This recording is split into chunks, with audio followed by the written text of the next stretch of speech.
வணக்கம், ஷெஃப் மகேந்திர வர்மா. நான் இன்னைக்கு செய்யப்படுறது வந்து ஆந்திரா சிக்கன் ஃப்ரை. ஆந்திராவில் வந்து சிக்கனை வந்து கோடிமாங்க, இது வந்து கோடி ஃப்ரைமாங்க. இது வந்து ட்ரையாக இருக்கும், கொஞ்சம் நான் லைட்டாக செமி கிரேவியாக பண்ணுறேன். ஏன்னா பரோட்டாவோட சப்பாத்தி சாப்பிட ரொம்ப அருமையாக இருக்கும். ரொம்ப ட்ரையாக கொஞ்சம் சுக்காவா இது கோடி ஃப்ரைமாங்க. சாப்பிட்றதுக்கு ரொம்ப வித்தியாசமாக ரொம்ப அருமையாக இருக்கும். இது ரொம்ப ஃபேமஸான ஃபுட். இது வந்து ஆந்திராவில் ஆந்திரா கோடி ஃப்ரை. இன்றைக்கி உங்களுக்கு எப்படின்னு செஞ்சு காட்டுறேன். இன்றைக்கி ஆந்திரா சிக்கன் ஃப்ரை பண்ணுறதுக்கு நல்லெண்ணெய் 1/2 லிட்ரு, பட்டை, லவங்கம், ஏலக்காய், பிரியாணி இலை இது ஒரு 5 கிராம் எடுத்துக்கணும். எண்ணெய் நல்லா சூடான பிறகு எல்லாத்தையும் கரம் மசாலா ஒன்றா சேர்த்துக்கணும். நல்லா எண்ணெயில் நல்லா சூடாக விடணும். எண்ணெய் எந்தளவுக்கு சூடாகுதோ அந்தளவுக்கு நல்லா கரம் மசாலா வந்து அந்த எண்ணெயில் சும்மல் இறங்கும், வாசனை இறங்கும், ரொம்ப அருமையாக இருக்கும். ஒரு 30 கிராம் உரிக்காத பூண்டு அப்படியே இடித்து அதில் போட்டுருணும். ஒரு நீளமான இருக்குன்னா ஒரு 5 கிராம் இஞ்சி நறுக்கி போட்டுக்கணும். நம்ம பண்ண போகிறது 6 கிலோ சிக்கனுக்கு நம்ம பண்ணுறோம். 6 கிலோ சிக்கன். இது வந்து கோடி ஃப்ரைமாங்க ஆந்திராவில். ஒரு 10 பச்சை மிளகா எடுத்துகிட்டு 1க்கு 2 வெட்டிக்கணும். உங்களுக்கு எந்த அளவுக்கு காரம் தேவைப்படுதோ அந்தளவுக்கு நீங்கள் வேணுமா பச்சை மிளகா சேர்த்துக்கலாம். இப்போ வந்து நம்ம 2.5 கிலோ பெரிய வெங்காயம் நறுக்கினதை இதில் சேர்க்குறோம். போட்டு நல்லா வதக்கணும்.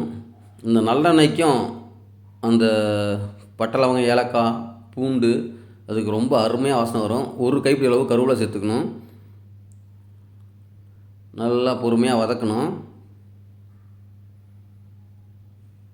இந்த பூண்டு இஞ்சிலாம் ஏன் சேர்க்குறோம்னா, சேர்க்கும் போது உங்களுக்கு நல்லா அருமையாக இருக்கும், வாசனையாக இருக்கும். சாப்பிடும் போது அந்த சிக்கன் சாப்பிடும்போது வாயில் இல்லாமல் ஒட்டு நல்லா அருமையாக இருக்கும்.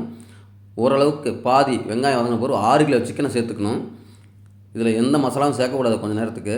அந்த வெங்காயத்தோட அந்த பட்டை, லவங்கம், ஏலக்காவோட பச்சை மிளகா சேர்த்து இந்த கோழி சிக்கனை வந்து நல்லா வதக்கணும்.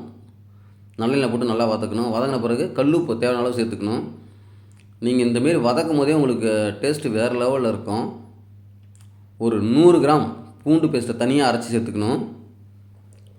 1 ஸ்பூன் மஞ்சத்தூள், 4 ஸ்பூன் மிளகாத்தூள்,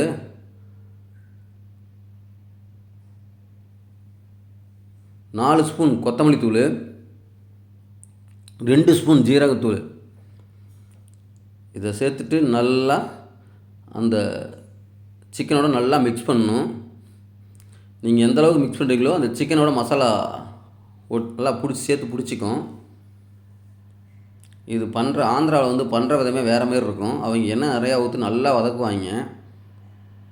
இந்தமாரி நல்லா வதக்கும் போது அது டேஸ்ட் வேறு லெவலில் ஆகும்.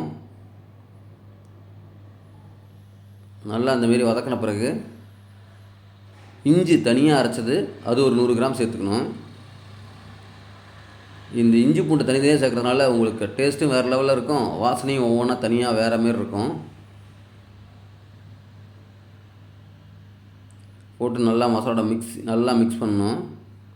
ஓரளவுக்கு ஒரு 10 நிமிஷம் வதக்கின பிறகு ஒரு 1.5 கிலோ நாட்டு தக்காளி சேர்த்துக்கணும். இதில் நீங்கள் 1 கிலோ ரொம்ப புளிப்பாக இருந்தால் 1 கிலோ சேர்த்தாலும் போதும் தான். நான் 1.5 கிலோ சேர்த்துருக்கேன் தக்காளி. போட்டு அந்த சிக்கனோட போட்டு நல்லா வதக்கணும். இந்த சிக்கன் வந்து ரொம்ப ட்ரையாக பண்ணுவாங்க. நான் என்னென்னா கொஞ்சம் செமி கிரேவியாக பண்ணியிருக்கேன் கொஞ்சம். ஏன்னா வந்து பரோட்டா ரைஸோட சாப்பிட்றது கொஞ்சம் அருமையாக இருக்கும். இந்த சிக்கன் வந்து நான் 30 பேர்த்துக்கு பண்ணுறேன்.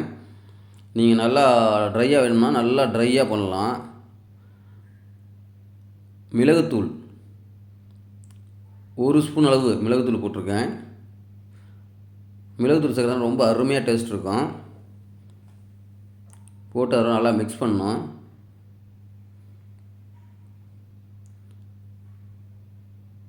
உங்களுக்கு கிடச்சதுன்னா சிக்கன் மசாலா சேர்த்துக்கலாம், 2 ஸ்பூன் சேர்த்துக்கலாம். கொஞ்சம் கருவேப்பிலை. சிக்கன் மசாலா சேர்க்கும்போது வேறு லெவலில் டேஸ்ட் இருக்கும். கரம் மசாலா 1 ஸ்பூன் சேர்த்துக்கிட்டேன். கரம் மசாலா வாசனையாக இருக்கும், ருசி நல்லாயிருக்கும். கொஞ்சம் கொத்தமல்லி இலை சேர்த்து ரெடி ஆகிடுச்சு. இது சாப்பிட ரொம்ப அருமையாக இருக்கும். இது வந்து ஆந்திரா கோடி ஃப்ரைம்பாங்க.